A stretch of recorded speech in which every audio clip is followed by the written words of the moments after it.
ubi jalar terenak yang pernah aku makan. Nah, ini dia resep kolak ubi jalar yang biasa disebut dengan biji salak. Halo semua, assalamualaikum. Jumpa lagi di video sederhana aku, Mama Purkon. Pada kali ini aku mau berbagi resep lagi cara membuat biji salak yang super mudah dan super enak. Dari bahan-bahan yang sederhana aja, pastinya teman-teman bisa membuatnya sendiri di rumah. Sudah pasti rasanya dijamin enak banget dan bikin nagih. Apalagi kalau kita makan di cuaca yang lagi panas-panas. Wow, rasanya benar-benar segar banget. Nah, biar nggak berlama-lama, yuk langsung aja kita buat. Pertama-tama di sini udah aku siapin ubi jalarnya kurang lebih 1 kg. Pilih ubi jalarnya yang masih benar-benar bagus. Kemudian kita akan kupas-kupas. Kupas-kupas dengan alat yang tersedia di dalam rumah kita aja. Kupas-kupas semuanya hingga selesai. Kalau udah selesai semuanya dikupasin, kita lanjut potong-potong aja dengan ukuran yang lebih kecil atau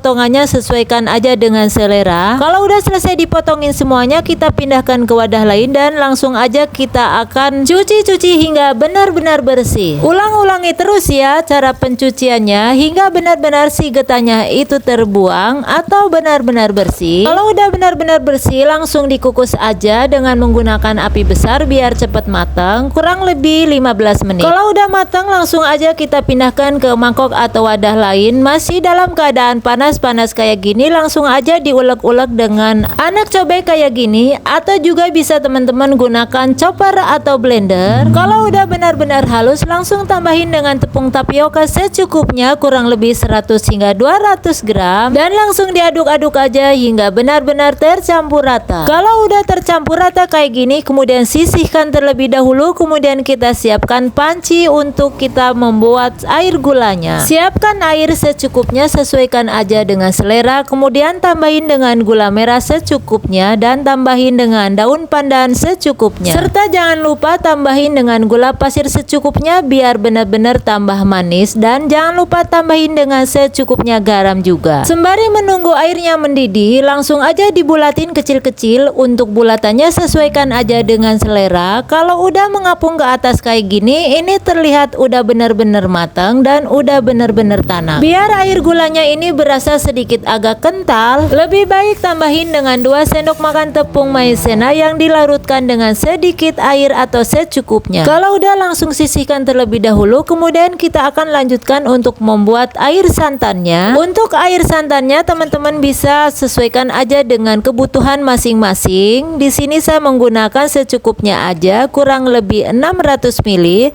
dan di sini tambahin dengan santan kara aja. Teman-teman bisa diganti dengan santan yang asli. Dan untuk air santannya cukup ditambahin dengan garam aja, jadi tidak ditambahin dengan gula, tapi sesuaikan aja dengan selera juga teman-teman ya. Kalau teman-teman ingin menggunakan dengan gula pasir, itu boleh-boleh banget. Dan untuk air santannya juga, bila teman-teman ingin yang lebih kental, juga bisa tambahin dengan 2 sendok makan tepung maizena yang dilarutkan dengan air secukupnya. Nah, ini dia hasilnya, kolak ubi jalar atau biji salak. Tampilannya sungguh menarik dan mengundang selera banget. Ini cocok banget untuk takjil bulan puasa atau bisa dijadikan untuk ide jualan juga. Serta paling cocok lagi kalau kita sajikan di saat cuaca lagi panas-panas. Apalagi kalau kita tambahin dengan es batu. Rasanya enak dan seger banget. Nah, bagi teman-teman yang punya ubi jalar di rumah, cobain deh dibikin cemilan atau bikin makanan yang model kayak gini, pasti bakal ketagihan. Nah, bagi teman-teman yang suka dengan resepnya, selamat mencoba. Kita akan sambung di video berikutnya.